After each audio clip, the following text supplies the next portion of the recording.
क्या आपको कभी ऐसा महसूस हुआ है कि आप जीवन की भागदौड़ में कहीं खो गए हैं? हम शांति तो चाहते हैं, लेकिन समझ नहीं आता कि रास्ता कौन सा चुने। मौन होकर खुद को जानना या अपनी जिम्मेदारियों को निभाते हुए ईश्वर को पाना। आज की इस वीडियो में हम भगवान श्री कृष्ण द्वारा बताए गए उन दो मार्गों की बात करेंगे जो सदियों से भटके हुए मन को रास्ता दिखा रहे हैं। अर्जुन भी हमारी तरह उलझन में था। उसे लगा कि शायद युद्ध छोड़कर संन्यास लेना ही श्रेष्ठ होगा, लेकिन भगवान श्री कृष्ण ने उसे समझाया कि हर इंसान की प्रकृति अलग होती है। कोई चिंतन से भगवान को पाता है तो कोई सेवा से।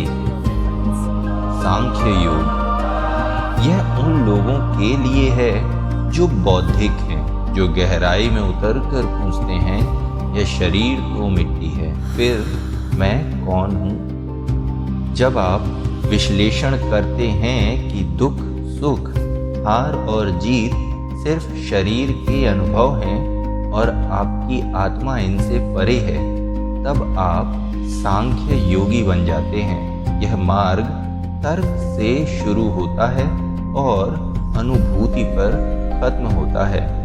आज जब लोग सोशल मीडिया डिटॉक्स ले रहे हैं, डिजिटल मिनिमलिज्म की बातें कर रहे हैं या बर्नआउट से निकलने के लिए सेल्फ अवेयरनेस सीख रहे हैं, वो अनजाने में इसी मार्ग को छू रहे होते हैं, कर्मयोग।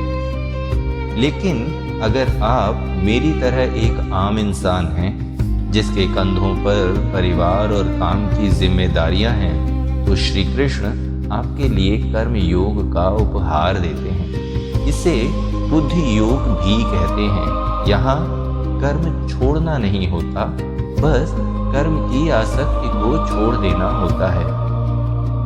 आज जब डॉक्टर्स पैंडेमिक के बाद भी सेवा में लगे हैं, सोल्जर्स सीमाओं पर खड़े हैं और एम्प्लॉय लेऑफ्स के डर के बावजूद भी ईमानदारी से काम कर रहे हैं, तो कर्म योग का जीवंत रूप है। जब आप अपना हर छोटा बड़ा काम ईश्वर को समर्पित कर देते हैं, तो वह काम बोझ नहीं बल्कि एक पूजा बन जाता है। अतः इन दोनों रास्तों का अंत एक ही है, अंतःकरण की शुद्धि। जैसे ही आपका मन साफ होता है, ज्ञान अपने आप आपके भीतर प्रकट होने लगता है। कृष्ण यहाँ पक्षपात नहीं करते, वे हर स्वभाव के व्यक्ति को अपनाते हैं। दोस्तों, आप इनमें से किस मार्ग पर खुद को ज़्यादा सहज पाते हैं? क्या आप एक विचारक हैं या आप एक कर्मठ व्यक्ति हैं? मुझे कमेंट सेक्शन में ज़रूर बताइए। और याद रखिए, अब जो भी कर रहे हैं उसे समर्पित कर दीजिए। जीवन अपने आप अपलिफ्ट होने लगेगा। धन्यवाद।